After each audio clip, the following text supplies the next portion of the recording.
"We were the 90's generation," wrote Fadil Hanoun in his memoirs, referring to the volunteers who came to Peshawar to join the Mujahideen after the Soviets' withdrawal in 1989. They had missed the rigid training courses at the Sada camp. They had missed the fierce battles at Jaji in 1987 and Jalalabad in 1989. They had missed the era of Abdullah Azam. This is probably what al-Qaeda veterans told the young black African who had postponed his studies in Karachi to come up to Peshawar to join the jihad. Fadil Haroun would rise to become one of the most central members in al-Qaeda. But when he came to Peshawar in the early 1990s, he had barely heard of the group. And once he did, he was skeptical. "It is strange," he wrote, "that when you join al-Qaeda, you can no longer take specialized weapon courses. You are put to work in the administration." Haroun set out to take as many specialized training courses as he could possibly find before swearing bayat. Fadil Haroun was born on the Comoros Islands off the east coast of Africa in 1972. In 1990, he moved to Karachi to pursue a university degree. And it was after this that he got involved with al-Qaeda in Peshawar. He rose to the ranks of the organization, and in 1998, he became al-Qaeda's confidential secretary, Al-Amin al-Asir. He survived the bombing of Afghanistan in late 2001 and continued to work for al-Qaeda until he was killed in a clash with Somali security forces outside Mogadishu in Somalia in 2011. Before that, in 2009, he published his autobiography online. Apart from al-Qaeda's own administrative documents, Haroun's 1,156-page narrative is probably the best source available today about the history and inner workings of al-Qaeda. It has been referred throughout this book, sometimes as the only source of information, because it is widely regarded as authentic by Western security analysts as well as al-Qaeda's own supporters. The 90's generation, as Haroun called it, would play a crucial role in al-Qaeda's consolidation and expansion in the early 1990s.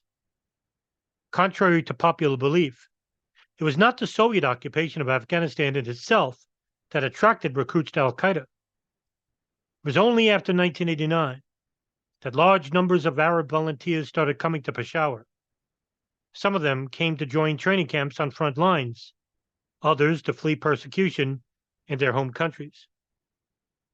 The lack of a central authority in war-torn Afghanistan and the border areas in Pakistan created a competitive environment where anyone with access to recruits and money could operate their own training camps and frontline sections. Ibn Khattab, who later became a famous Arab commander in Chechnya, commanded a group of fighters in Nangarhar. The same did Azmari, the Saudi who had discovered the site for al-Masada and bin Laden in 1986. But it was al-Qaeda that emerged as the most dominant actor in this environment, probably owing to its long experience in the region and bin Laden's personal charisma, administrative skills, and access to independent sources of funding. When Fadil Haroun eventually decided to join al-Qaeda in 1991, it was rather a tedious process. The al-Qaeda administrators in Peshawar told Haroun that he first had to complete al-Qaeda's basic course and get a letter of recommendation from the camp instructor. Haroun had already taken on basic training courses earlier in the year as preparation for getting to the Jalalabad front, and had gotten months of additional training in Khost and Nangarhar. He asked the al-Qaeda instructors if he could skip part of the 8-week program and go to the front instead, but to no avail. Haroun's experiences illustrate the bureaucratic nature of al-Qaeda, but also a degree of professionalism. Al-Qaeda was operating in a war zone full of adventure seekers, spies, and competing militant organizations. Al-Qaeda required that to work in one of al-Qaeda's military units, all recruits had to go through the same standardized training. Furthermore, they had to put recruits through a tough training program as a way of rooting out spies and other unwanted elements from its ranks. By 1991, Al-Qaeda had established a cluster of training camps in Southern Coast Province in an area known as Jihad Wal. Jihad Wal was situated halfway between Coast City and Jalaluddin Haqqani's base at Jawut, close to the border with Pakistan. Jihad Wal itself was not controlled by Haqqani, but by a local commander named Faiz Muhammad, who belonged to Gulbuddin Hekmatyar's Hizb-e-Islami. Some sources said that Al-Qaeda paid an annual fee to Faiz Muhammad for having the training camps there. Others say that if Al-Qaeda had problems with the locals, they would contact Hizb-e-Islami, who intervened. This indicates that in the early 1990s, it was Hizb-e-Islami who was Al-Qaeda's main protector in Coast. It is unclear when Al-Qaeda established camps in Jihad Wal, but it may have been around 1989. In 1991, the Jihad Wal camps appeared to have been fully operational. The camp complex consisted of at least 3 separate camps: Jihad Wal itself, Al-Faruq, and Al-Sadiq. Jihad Wal was used as an administrative center for Al-Qaeda. Al-Faruq was the main training camp, and Al-Sadiq appears to have been an auxiliary camp for certain types of recruits, such as short-term recruits who would train for a few weeks during their holiday and then go home. Fadil Haroun, who trained at Al-Faruq in March of 1991, gave a detailed description of Al-Faruq's basic course, which lasted 8 weeks and comprised the following 3 parts. A contentious question regarding these camps is whether they were actually terrorist training camps. As far as it is known, none of the trainings offered in Al-Qaeda's 8-week basic course at Al-Faruq was relevant for conducting terrorist attacks in urban areas. The introduction to explosives part of the course was not about how to make homemade explosives, but how to use military explosives such as landmines in a guerrilla war setting. Other sources indicate that there were training camps in Afghanistan in the early 1990s that taught skills relevant for carrying out surveillance and assassinations.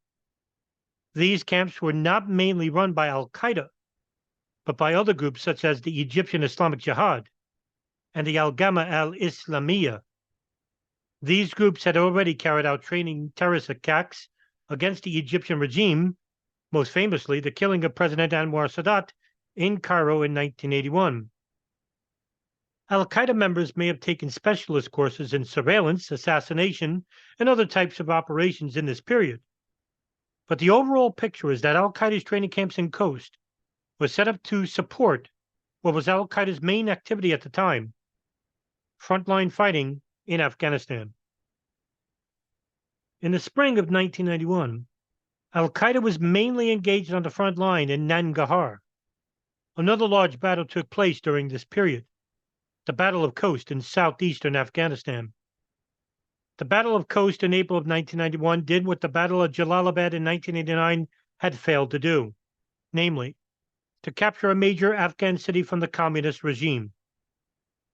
Khost was not so strategically important as Jalalabad, and the battle took place in more guerrilla-friendly terrain.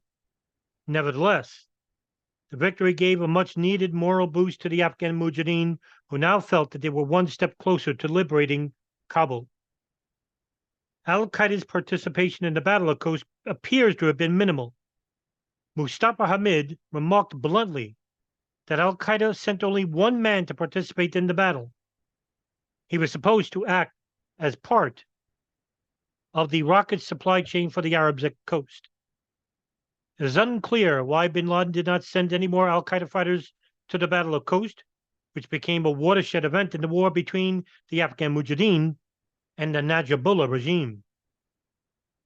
But after experiencing some serious setbacks on the Nangarhar front in the summer of '91, Al-Qaeda decided to create a new military unit that would participate at the Gardez front. Gardez was the next city to be conquered by the Mujahideen after the liberation of Khost. Fadil Haroun explains about what al-Qaeda's decision to open a front at Gardez meant. Quote, the al-Qaeda administration wanted to establish this front line as a test of the new recruits and an attempt to put into practice the skills that they had learned in the camps, far from the violent anarchy of the Arabs present in the other fronts, such as Jalalabad. Here, the Arab fronts multiplied with their commanders that are half disassociated from the orders of al-Qaeda, and there were difficulties coordinating with them.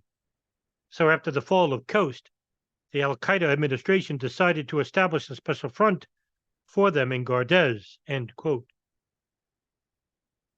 According to Fadil Haroun, who is the only known source to this story, the recruits for the Gardez company were taken from graduates of al-Qaeda's tactics course.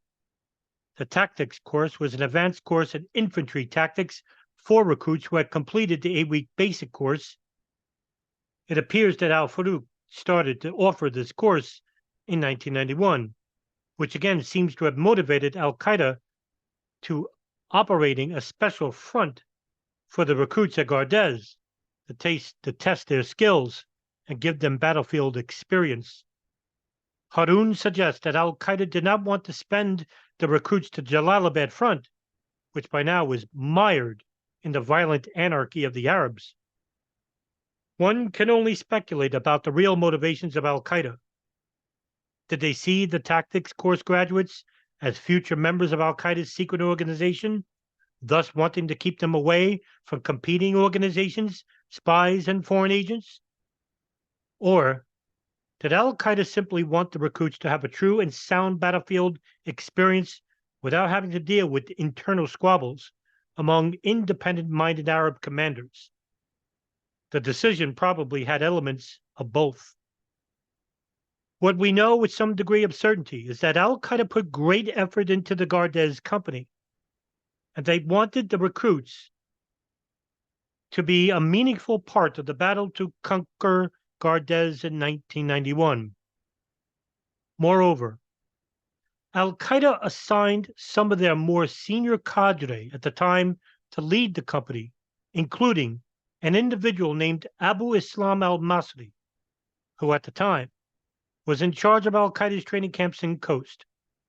The group comprised of 60 men, according to Fadil Haroun, which makes it somewhat smaller than a regular infantry company. They were assigned a section of the front line west of Gardez that belonged to Hizb-e-Islami Hekmatyar. The overall commander of the front line was Hekmatyar's deputy, Fayez Ahmad, but the Arabs were able to operate independently.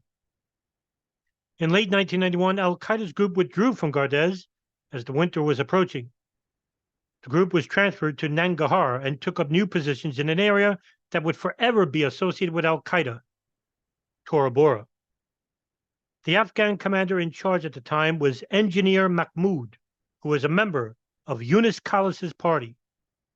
Engineer Mahmoud would be instrumental in ensuring bin Laden's return to Afghanistan in 1996. None of this was known at the time. Saif al-Adil, an Egyptian former police officer who would later become a senior member of al-Qaeda, was leading the Arab group at Tora Bora. They carried out reconnaissance, drew maps of the area, and manned the site with a modified BM-12 rocket launcher. We felt we were useful, said Fadil Haroun.